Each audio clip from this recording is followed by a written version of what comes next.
glittering prizes.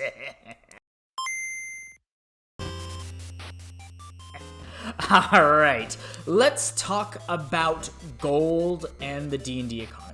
So, last night, Sly Flourish started a tweet storm, or a little debate, about gold and the gold economy, tweeting out, quote, "Even if money is plentiful, expensive spell components might not be. Few 1,000 gold piece bowls exist in the world, even for those with the funds." Okay, so a few things to talk about when talking about game economies. The first thing... Okay, there's a few things to cover when talking about game economies. The first thing is that... Okay, a few things to talk about when talking about game economies. One is that they're meant to be progression systems, and two, that they're primarily meant to be money sinks. And I guess three, that they're not intended to be realistic at all. They're only meant to serve the player's needs. And with that in mind, when you start to peel away a little bit of that part of the economy, you really start to see things fall apart as the math doesn't add up, it doesn't work out, and you start to see why, and people get into arguments about why things are broken or aren't the way they should be. So, just to show that the D&D economy is broken, you take like the base work of a villager at 1 silver piece per day. Now, per year, if he's working every day, let's just say that for convention's sake, 365 silver pieces a year, that's 3.65 gold per year. So if he's the minimal earner, if you want to put that into like a distribution of wealth earners in the United States, so he's earning the equivalent of $25,000 in the United States, and you extrapolate that up, that means there are 200 plus earners in that economy are earning only 48 gold pieces per year.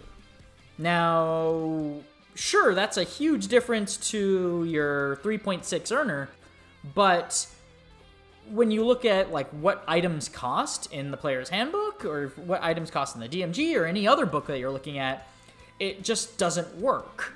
And so, okay, let's take a different look at this then. Perhaps we need something a little more of a higher distribution for our players. So let's try an exponential curve.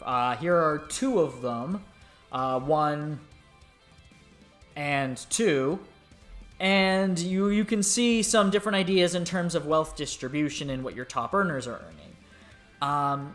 These two I find are a little better for representing, especially in a high fantasy world, but another way to go around this is you just completely nerf the amount of gold that's in the system.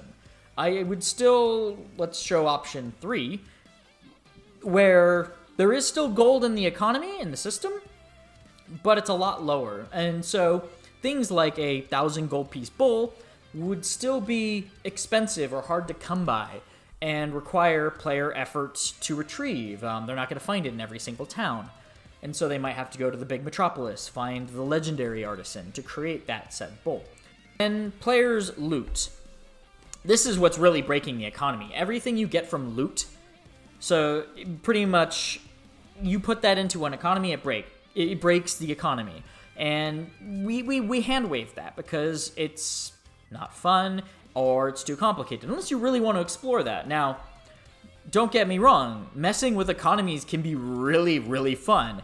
If you want to go, there's a great Reddit thread that was really old, talking about how pearls would impact the identify magic industry, essentially, or create an industry onto its own, and how that breaks the economy and creates a bunch of issues with the pearl farmers and so forth. Now, one method that I'm in favor of is going along the lines of intrinsic value. So instead of giving hundreds of gold pieces to players, make those items that you give them have intrinsic value. So they're going to get a +1 sword. You give them a +1 sword, but they can't sell that back for 1,000 gold pieces. That's only worth 200 gold pieces. You can put a huge cut rate on that because it isn't worth that much, and it wouldn't be worth that much in that economy. Now, you can play with that as you will, but this really makes it different. It makes it meaningful when you start gifting items to people because, they did some special service or they helped you. The king is giving you his +1 sword from his armory, his decorated sword.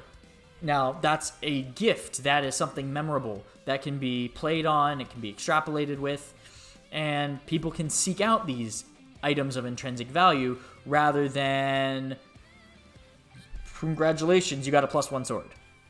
So, what do you think? Sound off in the comments. I would love to hear your thoughts and continue the discussion. Thank you so much for watching. If you like what you see here, please hit the subscribe button, and we'll get more video content out for you. Thank you so much, and have a good Sunday.